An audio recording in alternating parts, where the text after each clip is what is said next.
Oh, this just reminds me, a couple of days ago, I mentioned to a few people that the greatest joy I have in being a minister here at Unity on the Bay is what I get to witness in all the people that make up Unity on the Bay. Thank you so much for that, Erica.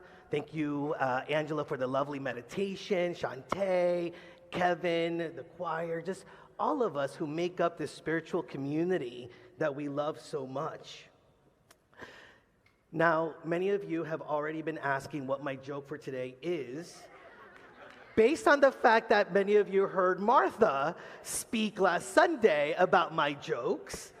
And although I found there was a lot of pressure to come here with a joke, I apologize, but I did not.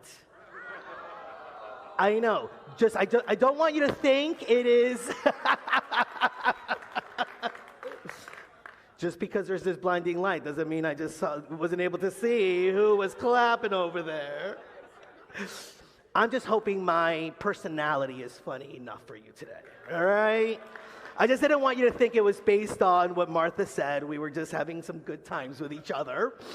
And she really did invite me to something I want to talk about today, which is vulnerability. Vulnerability and the power of vulnerability in our lives. So many of you have already signed up to be part of our Adventures in Faith Wow, that was a throwback.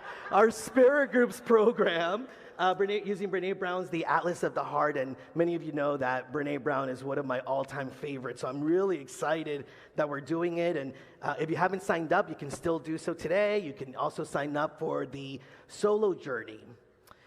And one of the things that I've really appreciated about Brene Brown and in her work is that she really invites us to recognize that vulnerability brings power and meaning to our life. And when she was studying vulnerability throughout her years of research, she came to realize that a lot of the individuals that were able to step into a greater trust of who they were and who they are, and were able to express vulnerability in powerful and healthy ways, were able to lean on spirituality. She was able to find that many of the individuals that were sort of journeying through life, as challenging as it can be, but in a healthy way, were individuals that had spiritual community or a sense of spirituality in their life. And she came to understand the power of spirituality in providing meaning to our lives. She says this: spirituality is recognizing and celebrating that we are all inextricably connected to each other by a power greater than all of us, and that our connection to that power and to one another is grounded in love and compassion. Practicing spirituality brings a sense of perspective, meaning, and purpose to our lives. How does that definition of spirituality connect to the way in which you see it? You know, I would say that it not only is a connection to a greater power than ourselves, but I would say that that power is the greatest part of ourselves. It is that which we lean on within ourselves. And I would say that, yes, it is grounded in love and compassion. So in order for us to experience that connection with the divine, with God, we have to bring a sense of love and compassion to our own journey, to our situations, to our experiences. We have to bring a sense of love and compassion to everything that we are and are moving through. And God itself is that love and compassion that we can express. Love and compassion is the core of our being, and the way in which we not only express the God of our being, but then the way in which we get to recognize that that in itself is what we are living into. And so, yes, being grounded in love and compassion so that we can experience our oneness with each other and with God. Now, it's also what we get to bring into this tug of war that we are sometimes a part of. Because you see, as we move into the practices of spirituality to bring a sense of perspective, it invites us to recognize that we hold two perspectives, I believe, about ourselves. The first perspective about who we are is the one that is centered in God, the one that is centered in truth, the one that reminds us that everything that we are is holy and sacred, and that we have been created in the very image of God, as it says in Genesis chapter 1, verse 27. So God created humankind in its image. In the image of God, it created them. And so if we see ourselves through the eyes of God, we would see ourselves as perfect, happy, whole, free, being able to really experience love and compassion as who we are, as what we express, and what is the actual true definition of life itself. And that's one perspective. And I know that many of us want to live and experience life through that perspective, and sometimes we're pulled by a different perspective of who we are. And maybe you've experienced this for yourself, this idea that, and it's a perspective, by the way, that we've created of ourselves, right? And it's this idea that we are flawed, that we are broken, that we are imprisoned, that there are limitations to who and what we are and how we can be in the world, and that we are unworthy of even having that other perspective and living into that other perspective of who we are. And we become ashamed of ourselves in our brokenness, in really allowing ourselves to see some of the ways in which, maybe we're not showing up the way that we would want to. Maybe we're living into experiences in a way that doesn't feel comfortable at times. But we've added on shame. We've become ashamed of being ashamed of having that other perspective of who we are. And we've been so accustomed to seeing ourselves through the eyes of, we're not that. We aren't the light of the world.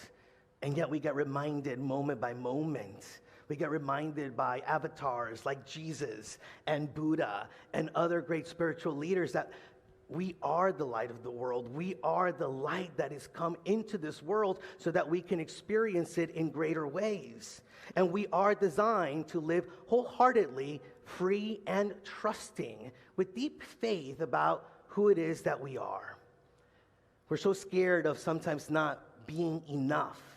And it comes from this false idea that there's this God outside of us judging us. And so in place of even seeing that God as judging us, all of a sudden we start seeing ourselves in that space. And we begin to judge ourselves quite unfairly. And we start to judge the judgments that we have about ourselves. And we start to create all these little divisions within ourselves. I love Martha was talking about that last Sunday, Martha Creek, who came and visited us this past week. She was talking about like the things that we've separated ourselves from rather than bringing them in and caring for them and loving them and allowing them to feel loved. When we've become ashamed of even being ashamed, we've created armors. How many of you have sometimes felt like you carry this armor with you? And the thing about armors is that we think that they're protecting us, and what they're really doing is keeping us separate from each other. And as we are kept separate from each other, we are also then separating ourselves from the God of our very being. For if we know and trust that God expresses in each and every one of us, every time that we don't allow ourselves to fully connect with somebody and put some barrier or wall between ourselves and others so that they don't see us for what we think we are rather than what we know ourselves to be as that first perspective, as that expression of the divine, the light of the world, created in the image and likeness of good, we keep people at bay and we keep a deeper understanding of ourselves as the expressions of God at bay also. And so the armor that is meant to protect us is really what is hurting us. And so the invitation for us when we step into vulnerability is to, one, recognize that we have built armors and divisions and things that separate us from each other and from the God of our being, and be willing to look at that. Be vulnerable enough to question why those things were created in the first place, and be able to bring all of that in so that there can be a greater sense of healing, so that we can live, as Brene Brown says, wholeheartedly. So what would it mean for you to be vulnerable with yourself? To really be willing to look at the aspects of yourself that you have kept at bay to really look at the ways in which you have denied just how loving, compassionate, beautiful you have created to be. Wholehearted living, according to Brene Brown, is living. Wholehearted living is about engaging in our lives from a place of worthiness. It's going to bed at night thinking, yes, I am imperfect and vulnerable and sometimes afraid, but that doesn't change the truth that I'm also brave and worthy of love and belonging. See, for true spiritual healing, we must be willing, I believe, to walk through our own shadows with vulnerability. And it isn't just a practice that we have. I believe that it is a requirement in our spiritual journey to be able to do that, to be able to see that which we have not wanted to see. And we have not wanted to see so much that we've piled on all these judgments and limiting thoughts about ourselves and other people and our relationship with God in order for us not to really even have the ability to sort of peel it all off and start to see what is really taking place, which is just a misunderstanding.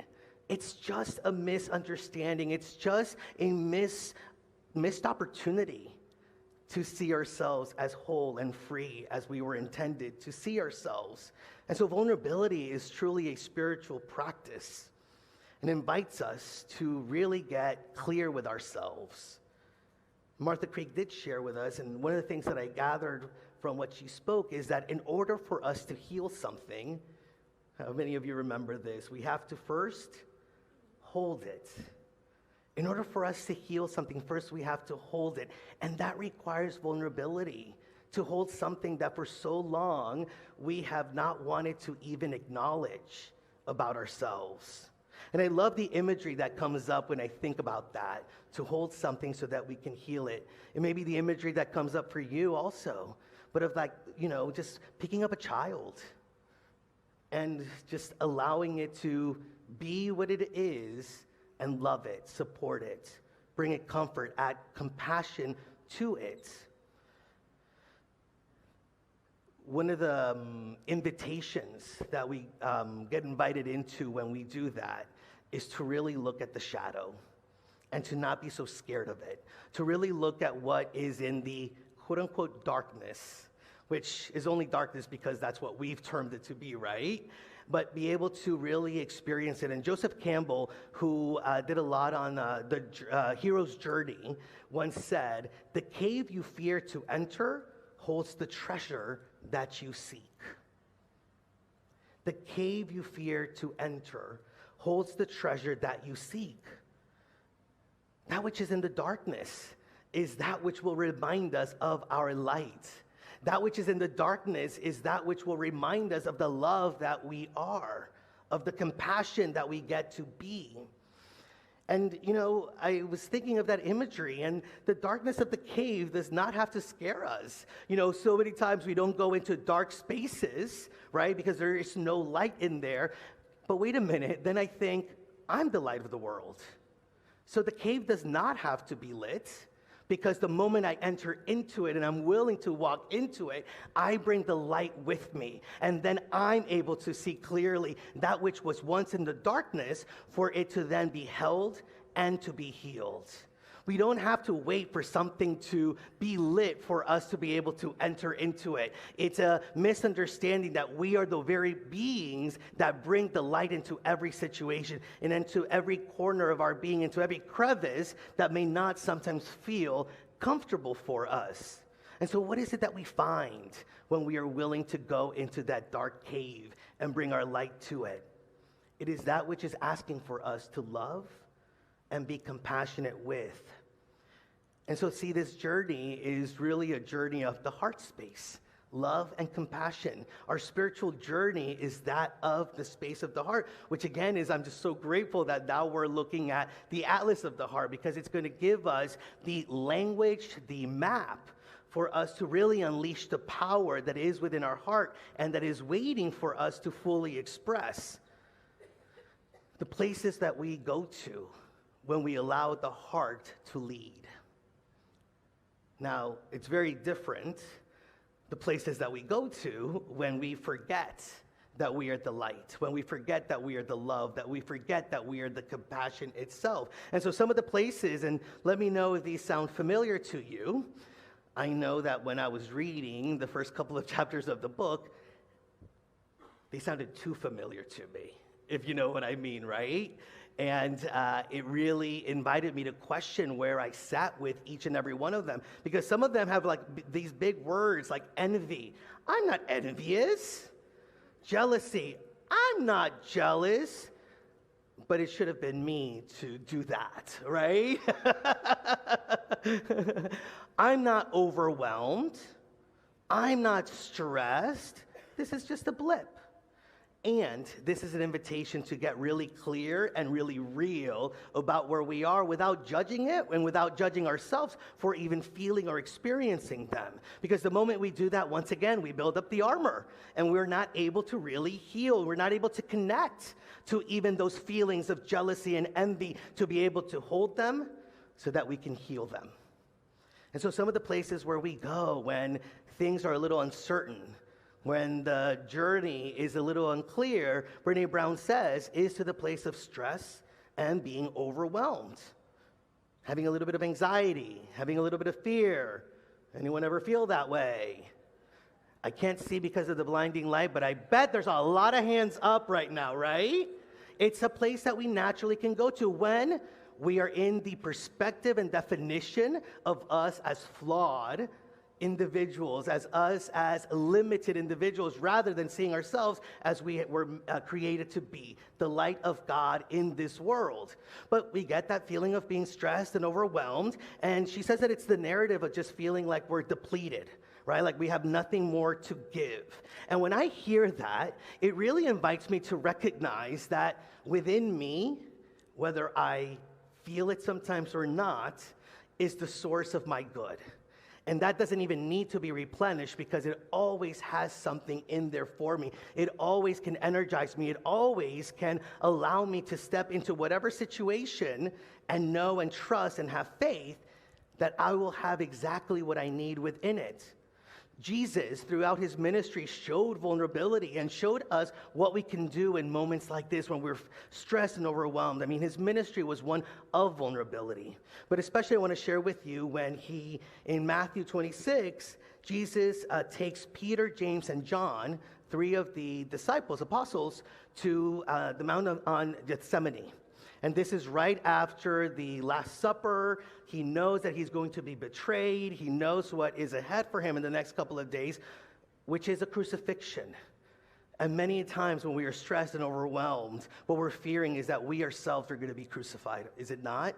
That we ourselves are not going to be able to unleash the power and the light that is within us. And so all of a sudden, Jesus takes his apostles and invites them to stick around, stay with him for a little bit while he goes and prays. But when he does that, he says to them, I am deeply grieved, even to death.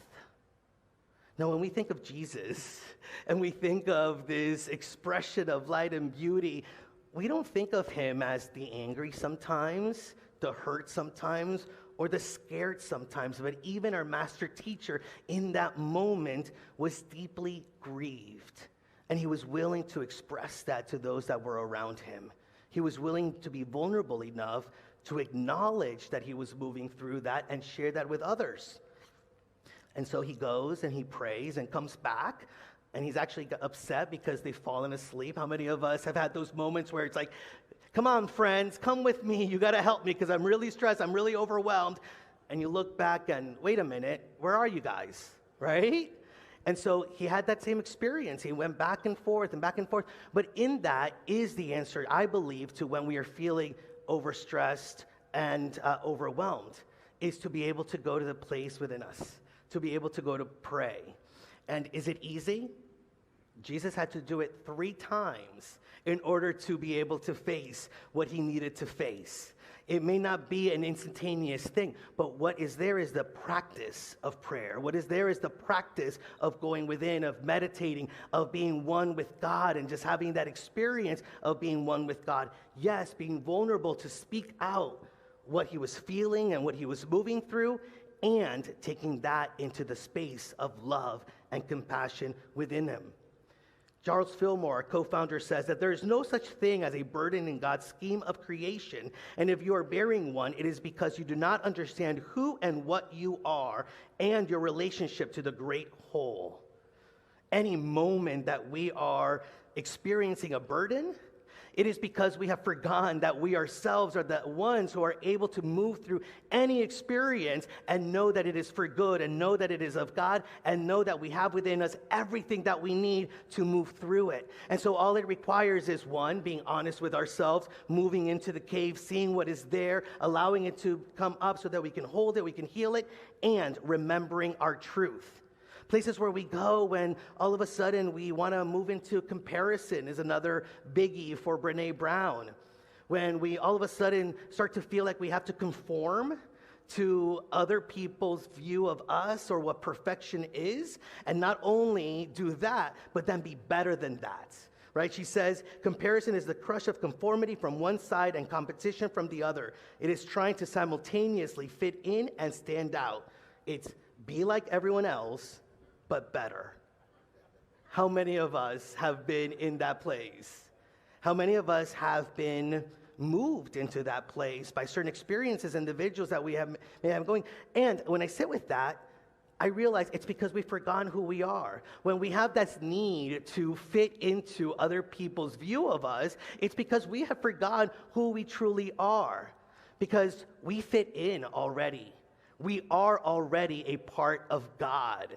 There is no other group, there is no other way of being that I could know of that will bring me as much joy and as much truth than knowing that I'm already fitting in. I fit into the greatest consciousness, the greatest energy, the greatest expression of love that there is, God. And so therefore, I don't need to fit into anybody else's view of who I'm meant to be or who I should be. I just simply have to be and allow myself to express who I've come here to express, to free ourselves from the limitations of trying to fit into someplace else and even be better than other people. Now, all of this happens like that, does it not? We're always just a thought away from living into those experiences. We're always just a thought away from being overwhelmed or comparing ourselves to others and forgetting our truth. And just like we can go into it like this, we can take a step back and move out of it like this. Sometimes it takes a little bit longer, right? For Jesus, it was, and the experience is there, the opportunity is there. Martha Smock, who you know I love, says, if you have felt limited in any way, it is time for a change of thought about yourself and your life, a change from any belief in limitation to a belief in the unlimited power of God in you, which awaits expression through you. See, right here and right now, we can let go of the old, release the mistakes or the perceptions of the mistakes, the worry, the unhappiness of yesterday. For it is in this very moment that we can not only take a look at what it is that we have thought ourselves to be erroneously, but we can start holding it with love and compassion to recognize that, you know what, we made a mistake, here it is, and the love and compassion that is within me and the love and compassion that I can share with this experience and with myself is greater than anything outside of myself. Today is a day that we can truly change the direction of our lives, to recognize that we can move into the dark caves, the not so dark caves, and be the light of God itself, showing us the next step in our own journey and the next phase of our own spiritual evolution. And yes, it takes a lot of courage to face a dark situation and to face some of the things that we have put aside and we have put at bay. And the moment that we bring it in and we no longer fight it so much, we can put that energy into the dreams, into the aspirations, and into living the God of our very being in all, moment by moment, in all of our experiences. And soon, as we do this, we will experience heaven on earth. Soon as we do this, we will start to define ourselves more clearly as that which we were meant to be, the light and the expression of God, the divine. And the power that is in this moment is that we can trust and know that we've got this. As we remember that we live in the heart of God, we are the heart of God, and the heart is the atlas of our lives. Namaste. Thank you so much for visiting our YouTube channel. We post new videos every week to keep you positive, present, and inspired to your divinity. Please click on the subscribe button below and also that notification bell. Remember to share this with your friends and your family, those that you know will be inspired just like you have been. And always remember that we love you, that we bless you, that we behold the Christ in you, and we see you doing great things. Thanks and take care.